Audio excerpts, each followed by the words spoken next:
Bonjour, Jean-Louis Racine de groupe Racine Médiateur. Aujourd'hui, la présentation porte sur comment doubler les revenus comme avocat grâce à la médiation. Alors, 3 points. Pourquoi la médiation? Il y a des avocats gagnants, il y a des avocats perdants, et quel camp choisirez-vous? Dernièrement, j'étais à San Francisco. Trois de mes 4 enfants habitent San Francisco. Alors, je m'en vais visiter, je suis à l'hôtel, et le matin, je sors, je suis au 19e étage, je pèse sur le lobby. Et l'ascenseur descend au 18e. Je pèse sur le lobby, l'ascenseur remonte au 19e. Alors, je sors en train d'autre. Je trouvais que c'est une belle métaphore pour exprimer parfois qu'on est pris dans la vie. On ne sait pas quel choix faire. Il faut secouer nos habitudes. Prenons la position actuelle de la médiation au Québec et du système de justice pour Cour supérieure et Cour du Québec. Selon les rapports annuels du ministère de la Justice du gouvernement du Québec et des Cours supérieures et du Québec de 2004 à 2014, il y avait le plus haut nombre de poursuites, a été 92 000. En 2014, Cour supérieure, 18 000 poursuites, et ça exclut. Ces chiffres-là excluent le pénal, le criminel et le familial. 18 000 à la Cour supérieure et 44 000 à la Cour du Québec, ça fait 62 000. Grand calcul savant, 30 000 clients ne prennent plus de poursuite. Il y a 30, appelez-le comme vous voulez, 30 000 dossiers, 30 000 clients ne prennent plus de poursuite et ont opté out du système de justice au Québec. Et ça, c'est par année. Alors, peut-être que l'année prochaine, ça va être 22 000 ou 25 000. Là. Mes chiffres sont approximatifs, je les ai arrondis pour la fin de la présentation, mais c'est à peu près ça. Maintenant, on a un nouveau produit qui s'appelle la médiation. À chaque fois qu'une compagnie met un nouveau produit sur le marché, il y en a qui achètent tout de suite, il y en a qui achètent plus tard, il y en a qui achètent pas. Il y a une loi qui s'appelle la loi of Diffusion Innovation. C'est pas moi qui l'ai inventée, là. Allez sur Internet, vous pouvez le googler, vous allez voir. Et dans ce cadre-là, moi j'ai pris mon graphique de l'Université de Harvard. Dans ce cadre-là, ça c'est notre produit, et à l'intérieur, les pourcentages, ce sont des avocats qui embarquent ou qui embarquent pas. Ici, 16%, eux autres, ils n'embarquent pas, ils ne veulent rien savoir de toute nouveauté, et ça ne dépend pas de l'âge, ça dépend de l'état d'esprit. Ces gens-là n'achètent plus ce téléphone-là parce qu'il ne se vend plus. Ils achètent des téléphones à piton. 34% late majority, 34% early majority. Ici, ce groupe-là, ici, c'est 2,5, ce sont les innovators, et 13,5%, c'est les early adopters. Qui sont-ils? Ça, ce sont les... Prenez l'image qu'on voyait des magasins Apple qui vendent un produit la première journée et les gens qui font la file, puis ça va sur le coin de rue, tellement qu'il y a de monde qui attendent pour acheter leur iPod, leur iPad, leur iPhone, etc. Ils veulent être les premiers. Pourquoi ils veulent être les premiers? Parce qu'il y a une reconnaissance sociale. Parce qu'ils sont embarqués dans le mouvement et ils veulent prouver à tout le monde qu'ils sont bons et qu'ils sont en avant des autres. Et donc, il y a une question également de reconnaissance, d'ego vis-à-vis de tout le monde. Alors, je répète, c'est la médiation, c'est les avocats qui embarquent. Les avocats qui sont à 2,5%, qu'est-ce qu'ils veulent avoir? Reconnaissance professionnelle. Ils veulent dire à tout le monde, nous autres, on s'en sert de la médiation. Le 13,5% embarque aussitôt après le 2,5%. Il n'attend pas longtemps, ça embarque aussitôt après. Pour les fins de ma présentation, j'ai 16% des avocats au Québec qui vont se lancer dans la médiation. Ils vont se lancer pour être les premiers, pour avoir cette reconnaissance sociale-là. Quand il va y avoir à peu près 18% des avocats au Québec qui vont embarquer, il y a un tipping point à peu près 18%, qui fait que là, la early majority va commencer à embarquer. Eux autres n'embarquent pas encore, ils font des comités. Et les laggards, oubliez-les, ils vont sortir du marché. Alors, les clients de ces avocats vont aller habituellement avec les 16%. Pourquoi? Parce que c'est les idées qui mènent le monde. Et les gens aiment les nouvelles idées. Ils veulent être inspirés des nouvelles idées. Eux autres, maintenant, vont finir par embarquer pour 3 raisons. La première raison, c'est qu'ils ont regardé un parade, ils ont vu que ça fonctionnait pour les early adopters et les innovators, ici, puis là, ils m'ont dit, ouais, mais là, il faudrait embarquer. Il faudrait embarquer aussi pour une autre raison. Ça commence à faire mal au porte-monnaie, on a perdu des clients. On s'en rend compte qu'on a perdu des clients qui sont allés là. Et il y a une question d'ego. Est-ce que je suis encore assez bon? Est-ce que je suis encore. Est-ce que les gens m'apprécient à ma juste valeur? Puis j'ai mis beaucoup de temps dans ma pratique et est-ce que je suis apprécié? Eux autres vont embarquer. Eux autres font encore des comités. Et le 16 va donc aller chercher les clients qui sont là. Les 16 ont une caractéristique, une partie du 16 a les caractéristiques suivantes. C'est que selon Baromètre, 30 de la clientèle, c'est-à-dire des avocats, ont 39 ans et moins au Québec. J'ai lu dans le Wall Street Journal qu'une étude mentionnait que la force d'emploi va être de 50 dans 4 ans qui vont avoir 39 ans et moins. Donc, dans 4 ans, 50 de tous les employés, de tous les avocats du Québec vont avoir 39 ans et moins. Quel âge avez-vous? Additionnez 4 ans. Dans 4 ans, 50 de tous nous autres ont 39 ans et moins. Ça veut dire quoi, ça? Eux autres, c'est 39 ans et moins, c'est les bébés gâtés. C'est les enfants rois qu'on décrit tant depuis plusieurs années. Ils ont tout, eux autres. Ils ont un os supplémentaire dans leur corps que vous n'avez pas. Un os supplémentaire, ça s'appelle un iPhone. Ils peuvent rejoindre n'importe qui sur la planète. Ils n'ont plus besoin des conférences et des meetings comme on en faisait. Ils refusent, eux autres, notre manière de penser qu'on a, nous autres, on va rester toute notre vie au sein d'un même cabinet. On va vouer notre vie au cabinet. C'est le cabinet qui compte. Et on vit pour le vendredi. J'ai demandé ton vendredi. Eux autres n'en veulent pas. J'ai demandé à mes vacances. Ils ne veulent pas ce raisonnement-là. Ils ne veulent pas faire partie des cabinets qui ont été dissous pour quelque raison que ce soit. Ils ne veulent pas faire partie nécessairement du inimpliqué. Et s'ils en font partie, ils veulent être bons. Ils ne veulent pas être affectés par la déconfiture des cabinets. Exemple, Flynn Rivard à Québec, Dewey Leboeuf à New York, la plus grande liquidation de cabinets au monde. Alors, eux autres, ils veulent être bons.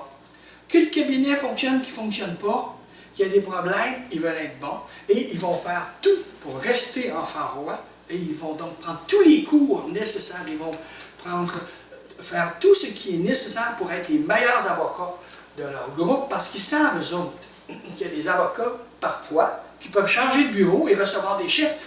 L'exemple de l'avocat de New York qui a changé de bureau et il a reçu un chèque de 6 millions non taxable. Et là, vous allez me dire, non, on est au Québec, on ne fait pas ça, on est en campagne, etc.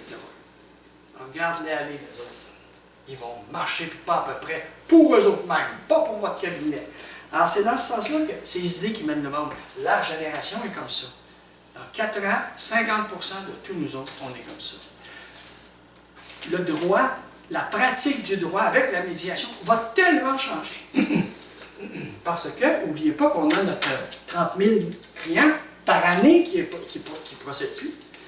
Si eux autres, on va avoir le 16 généralement, et ce n'est pas seulement 39 ans et moins, c'est une question de mentalité. Vous pouvez avoir 125 ans si vous voulez faire partie de ce groupe-là, si vous marchez, si vous allez chercher, si vous embarquez dans les idées nouvelles. Alors, il y a 30 000 clients ici à aller chercher, et les clients des late majority font encore des comités, eux autres. Et des laggards, eux autres, ils ne savent même pas qu'il y a une parade, là. Alors, ils ne voient rien. Alors, c'est dans ce sens-là. Tu sais, Gretzky a dit, je patine vers où est la POC. Alors, le 16 ils vont patiner vers où est la POC. Jack Welch, le président général électrique, a dit, insecure lawyers create complexity. Puis il n'en voulait pas. Alors, arrêtons de se compliquer la vie et patinons vers où la POC est. Bien souvent, l'obstacle est dans notre tête, est en nous-mêmes. Je me rappelle quand je me suis marié à Ponsen, et j'ai demandé à mon père de me prêter l'auto et de me prêter le petit laser. On met ça sur le toit, on s'en va à Cape Cod. Et on s'en va à côté d'un hôtel, parce qu'on n'avait pas d'argent pour aller à l'hôtel, on avait une petite tente. Et arrivé là, je débarque mon laser, je me rappelle, ma femme n'était pas capable de m'aider à débarquer ça du toit de l'auto, alors je m'en vais voir 2 bombes. Et là, il y a un des bombes qui s'en vient, puis imaginez le gars rasé qui s'en vient, des tatouages, puis il m'aide à débarquer ça, mais sauf que j'y ai laissé le côté qu'il y avait de l'eau dans le coque du laser. Mais il a été quand même, il m'a aidé, puis il l'a débarqué, mais ça forçait. Alors, toujours est-il que je m'en vais voir celui qui s'occupait des petits bateaux à l'hôtel. Je lui ai dit, écoute, il n'y a pas moyen d'aller à l'hôtel, mais je sais même, je m'ai pris, puis tu m'as cherché. Il dit, oh oui, puis j'ai dit, je te donnerai quelque chose. Ah, oui. Alors, toujours est-il que ma femme s'installe sur la plage avec son livre, là, pour, moi je prends le laser, puis je m'en vais. À peu près à 400 pieds, puis loin, je verse. Ben, là, je me dis, j'étais loin, j'avais un peu peur, c'est la première fois que j'en faisais sur l'océan. Alors, je salue ma femme. Elle ne me salue pas, Ali. Alors finalement, elle lève la tête, je la salue, elle me salue. J'ai dit, viens me chercher. Elle ne comprenait rien, le vent venait de terre vers le large, je ne comprenais rien. En tout cas, j'avais beau crier, je ne comprenais rien. Elle a fait, viens là. Finalement, au bout de 10 minutes, elle voit bien que le laser est versé et que je ne suis pas capable de le remettre. Alors, elle va voir les petits gars, tu peux voir les l'aider. Les petits gars embarquent dans le chaloupe, s'en viennent, et arrivé près de moi, ils débarquent, ils sautent à l'eau, ils marchent vers moi, arrangent le laser, puis je repars. La perception devient notre réalité. Alors, dans ce sens-là, des fois, il faut se secouer pour aller chercher une bêtise. Qu'est-ce qu'on va dire au monde? Quel va être notre message qu'on va dire aux clients? Le 16% des avocats, quel message ils vont dire aux 30 000 et aux clients des laggers, aux clients des late majority? Voici le message qu'ils vont dire. Vous pouvez encore le trouver sur Internet. Je ne me rappelle plus le nom que ça a, mais c'est... moi, je l'ai vu de l'université Harvard. C'est le schéma. Alors, le what, le how, why, W-I-I-F-M. Le what, c'est ce qu'on fait. Le how, c'est comment on le fait. Le why, c'est pourquoi on le fait. Puis, what's in it for me, c'est qu'est-ce que ça donne au client. Le client se pose la question, qu'est-ce que ça me donne? Et vous posez la question de n'importe quoi. Vous vous posez la question de la médiation. Qu'est-ce que ça me donne, la médiation? Le barreau nous a tout expliqué, le what, le how, comment ça marche. Il n'y a personne qui a dit, qu'est-ce que ça me donne? Alors, je vous donne un exemple. Nous sommes un cabinet d'avocats, nous rendons des services juridiques, on va prendre des procédures, on va rédiger des contrats, on va incorporer des compagnies, etc. Why? Pourquoi le faites-vous? Et c'est là qu'on a une résistance, de la difficulté à l'exprimer. Et plusieurs vont me dire, on le fait pour les revenus. Non, les revenus, c'est un résultat. Why? Pourquoi le faites-vous? Je vous donne un exemple. Un autre exemple. Une compagnie d'ordinateurs fait des beaux ordinateurs, beau design, c'est sleek et puissant. Et ça te tente d'en acheter un. Alors, le message va de l'extérieur à l'intérieur. Maintenant, les compagnies qui transmettent un message, comme je vais prendre Apple, c'est le meilleur exemple, mais vous pouvez prendre Starbucks. Starbucks, c'est la même façon. Ils parlent de l'intérieur vers l'extérieur. Starbucks dit, je ne vends pas de café, je vends un troisième endroit entre le bureau et ta résidence. Serein, calme, pour que tu puisses te reposer. Et, incidemment, on vend des cafés, des sandwichs, etc. Apple dit, moi je veux changer le statu quo. Ça veut dire quoi ça, changer le statu quo? Je vais faire ça autrement. Ça veut dire quoi ça, faire ça autrement? Je vais le statu quo, c'est des grandes compagnies qui se foutent de ce que le consommateur veut parce qu'ils veulent lui dire au consommateur ce qu'il veut. Notamment. Alors, les consommateurs ont des demandes qui sont pas. Alors, Apple dit, je vais changer le statu quo. Je vais te faire un ordinateur qui est sleek, puissant, qui contient des belles petites icônes. En plus, tu ne seras pas obligé tout le temps de le fermer, de partir un antivirus, de reprogrammer l'ordinateur parce que ça n'a pas marché. Il fonctionne tellement bien, l'ordinateur, que grand-maman peut s'en servir. mettre ses photos, mettre sa musique. La vidéo que tu viens d'envoyer de ses petits-enfants, elle branche, ça va à peu près tout seul, puis il est sleek, il est beau. Ça te tente-tu d'en acheter un? C'est ça le message d'Apple. Il va de l'intérieur vers l'extérieur. Alors, je remets le message du bureau d'avocat et du 16% qui veulent aller chercher le 30 000 clients qui est sur le bord de la route et les clients des laggers et les clients des late majority dont les avocats n'embarquent pas. Il va dire quoi? Nous autres, on va ébranler le statu quo. On n'est pas d'accord avec le statu quo. On ne marche pas dans le statu quo. Nous autres clients, là, on ne t'amènera pas dans 3 jours avec mise en demeure, puis procédure, puis des actes obligatoires, puis ça va te coûter 20 000 puis on ne sait même pas ce qui va arriver. 20 000 de frais d'avocat, 25 000 frais d'avocat, et on ne sait même pas ce qui va arriver. Donc, nous, on va se servir de la conciliation et de la médiation. On va envoyer notre mise en demeure dans 3 jours, client. Mais on va essayer de négocier avec l'autre avocat le plus possible. Et si on n'est pas capable, on va te proposer de la médiation, de concert avec l'autre avocat. La médiation, 85% des causes se règlent dans la médiation. À se parler, on règle. Et si jamais ça ne fonctionne pas, client, il reste toujours le filet de sécurité que sont les tribunaux, tu n'as rien à perdre. Ça te tente d'essayer? Voilà le message qui va être véhiculé par les 16% qui embrassent la médiation. Alors, ça fait que le message, quand il va comme ça, il ne fonctionne pas. Vous rappelez-vous, RCA Victor, les TV qu'on avait, Zénith, quand on était petit, pourquoi ça ne fonctionne pas? Vous rappelez-vous Otto Rohweather? Je suis à peu près certain que vous ne le connaissez pas. C'est le gars qui a inventé le pain tranché. Pendant 15 ans, il a travaillé. Après avoir inventé sa machine de trancher le pain, il a travaillé ses brevets. Puis après ça, il n'a jamais fait d'argent. Et il y a une compagnie qui s'appelle Wonder qui est arrivée et qui a commercialisé le pain tranché avec ce message-là.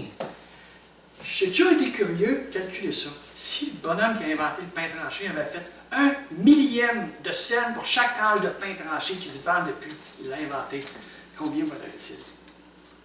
Alors, je reviens à mon exemple. On va chercher une émotion. Et là, vous êtes en train de dire au client, tu ne passeras plus par le système de justice traditionnel. On va aller en médiation où on va tout pouvoir se parler. Et on n'a pas une chance de régler. Mais on ne te le garantit pas à 100% parce que les statistiques sont plus 85-80% que ça se règle. Mais si tu veux discuter client, là, nous, c'est comme ça qu'on te propose de fonctionner. Et à moindre frais, parce qu'on n'a pas besoin de journées d'audition. Il va falloir, comme avocat, préparer notre dossier. Il y a une recherche juridique à faire aussi. Il y a du travail à faire ici, mais on va essayer de le régler. Mais au lieu de charger un honoraire de 25 000 clients, là, et on va te charger, maintenant ça peut coûter 15 000, 10 000, et tu n'es pas payé dans 2 ans et demi, 3 ans. Là. Payé tout de suite, là, dans, mettons, 6 mois, dans 8 mois, tu es payé. Alors, qu'est-ce que tu en penses, client, ça t'a essayé? Je peux vous garantir que les clients vont s'en aller. Si les clients de tous nos laggers, late majority, ça va s'en venir ici, ça va s'en venir dans le 16%. Parce que vous avez une émotion. On crée, il y a un fun. Des idées qui mènent le monde. Hein? Vous rappelez-vous la conférence du juge Pidgeon au barreau de juin 2015? J'étais pas là, je l'ai écouté sur vidéo. Mais quand il parle de sa petite fille, Mimi, et qu'il est en train de préparer sa conférence, il traduit bien l'émotion du grand-père qui travaille avec ses petits-enfants à côté. Une demande en mariage, pas d'émotion, ça? Votre décision de devenir avocat? Je prends un vol l'autre jour pour aller à San Francisco et Montréal, New York, c'est toujours pareil. On dirait que l'hôtesse de l'air a 165 ans. Puis là, sourit jamais, oui, non, oui, non. Puis ils font leurs activités comme un automatisme. Je voulais essayer Virgin. Alors, je rentre dans l'avion de Virgin. Wow! Premièrement, c'est beau, c'est propre. Et les hôtesses de l'air sont hollées.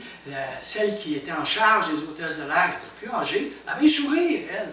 Et quand elle rentre, elle marchait tout d'un coup dans l'allée, tout d'un coup, elle fait comme une danse, elle tourne, puis elle crie, puis ça a duré quoi? 2 secondes. C'est l'atmosphère qui est différente. Évidemment, on ne commence pas à crier, nous autres là, mais l'atmosphère est différente. Ce que je veux exprimer, c'est qu'on va chercher une émotion. Le but, c'est de rendre le service juridique pour what's in it for you, le client. Qu'est-ce que ça te donne, le client? Bien, les avocats du 16% ici, ils vont te le donner, ce que ça donne. Alors, quel camp choisissez-vous? Ça revient à ça. Dans ce cadre-là, je peux, par exemple, moi, est-ce que je rends des services de médiation? Non. Je rends pas de service de médiation en tant que tel. Ce que je rends, c'est un endroit entre le tribunal et votre cabinet d'avocat, un endroit serein pour qu'on puisse se parler et régler à la satisfaction de votre client. Et vous comprenez que si on est tous à la satisfaction de votre client, vous venez de gagner un client qui va être un évangéliste pour vous tellement qu'il va être heureux. C'est dans ce cadre-là, par exemple, mon message. Alors, conclusion. Paul Valéry, le philosophe, avait dit que de choses il faut ignorer pour agir. Oui, on ne sait pas tout. Imaginez-vous tripler la clientèle, quadrupler la clientèle. Faites un petit calcul, confrère, consoeur, 30 000 clients, plus les autres clients d'ailleurs. Mettons-en 50 000, 55 000 à aller chercher. Mettons que vous n'avez 0,5 %. Ça vous donne combien de clients de plus par année? La médiation, c'est le plus beau cadeau que le barreau nous a fait en 100 ans. C'est comme si le barreau donnait une tape sur l'épaule, confrère, puis il vous disait à chacun de vous, hey, il y a 30 000 clients qui ont besoin de justice, qui ont besoin d'avoir un système, mais il ne fonctionne plus avec le système actuel, avec la médiation, on va le chercher. C'est comme si le barreau nous donnait aux 16 % de Ferrari demain matin. On peut bien continuer de rouler avec les Audi, puis BMW, puis Mercedes, etc. Puis eux autres roulent en Cadillac, mais eux autres, ils roulent en Ferrari. Alors, quel camp choisissez-vous? Alors, c'est juste dans ce sens-là. Et je termine avec l'histoire d'Éphrem. C'est un peu collant, mais c'est pas grave, d'accord. Éphrem, c'est un bûcheron. Et il y a une terre à bois, puis il bûche. On va te dire une affaire, il bûche. Il a les épaules larges comme ça, les mains larges. La bûche, là, nœud, pas nœud, quand la hache rentre à faire. Alors son fils vient le voir, puis il dit, hey, papa, la terre de Léonidas à côté est à vendre. Le père de Léonidas est mort, tu le sais. Éphrem, il dit, achale-moi pas avec ça, je bûche. Ouais, mais là, regarde, j'ai sorti ça là, sur Internet, là, son fils vend terre. Et toi, tu n'auras plus de bois bientôt, là, on voit l'oreille, là. Tu n'auras plus de bois. Et là, Léonidas, il n'a jamais coupé de bois sur sa terre, il y en a en masse. Il devrait acheter la terre de Léonidas. Achale-moi pas, je ne suis pas rendu là. Je travaille sur mes bûches, là, puis il me reste tout ça à bûcher. Là, je ne suis pas rendu là. On verra, je traverserai le pont, j'arriverai à la rivière, etc. On verra, achale-moi pas avec ça. Je trouvais que l'histoire d'Éphrem, qui est une vieille histoire, c'est une analogie intéressante pour la présentation. Alors, j'ai un petit extra. J'ai toujours suivi, moi, des cours de vente, des cours de positionnement stratégique, des cours analytiques, des cours de stratégie informative, etc. Et dernièrement, il est tout mis ensemble. C'est mon dada, j'aime ça. Alors, il y en a qui lisent des romans, etc. Moi, je lis des livres de vente, de positionnement, de stratégie, etc. Et j'ai tout mis ça ensemble. Je me suis fait un genre de... Et les cours que j'ai suivis, ce n'étaient pas des cours à la mettons, je ne mentionnerai pas de nom là, mais ce n'est pas des cours accentués d'une journée où tu ressors de là avec l'adrénaline dans le piton, mais 3 jours plus tard, tu n'as plus. Les cours que j'ai suivis, c'est des cours style Xerox, là, où on te prend en charge pendant 1 an. J'offre aux confrères, consoeurs qui le désirent, un training, un coaching en fait, là, où on voit différents éléments, et après ça, pendant les 9 ou 10 mois suivants, je vous suis, je vous talonne. À chaque semaine, il y a quelque chose à faire, un petit rapport, il y a des activités. Ça va prendre pas plus qu'à peu près une demi-heure, 1 heure, mettons une demi-heure par jour. Et dans ce cadre-là, je m'adresse aux 16 %. Vous allez comprendre que je ne m'adresse pas aux autres. Là. Je m'adresse aux 16 % qui veulent fonctionner pour aller chercher la clientèle. Quel message on donne? Comment on le présente? C'est quoi le pitch d'ascenseur? Comment on fait le pitch d'ascenseur? Comment on fait une présentation? Vous avez noté que je n'ai pas de PowerPoint. Pourquoi? Parce qu'on est dans une business de relations personnelles. Et quand même que je présente un PowerPoint plate avec des bullets, etc., ça ne marche pas. Mais si je fais une présentation avec PowerPoint, il n'y a à peu près rien d'écrit sur l'affiche, parce que ce n'est pas ça qui est important. C'est la relation personnelle qu'on va établir ensemble. Alors je l'offre aux confrères. Envoyez-moi un mail si vous êtes intéressés. Pas plus que 19 confrères, par exemple, parce que c'est prenant, mais ça me ferait plaisir. Alors, appelez-moi n'importe quand. J'ai le temps, j'ai plus d'enfants à la maison, je suis rendu avec des petits-enfants. Et vous pouvez me rejoindre au numéro de téléphone indiqué au bas de cette capsule vidéo. Merci de m'avoir écouté et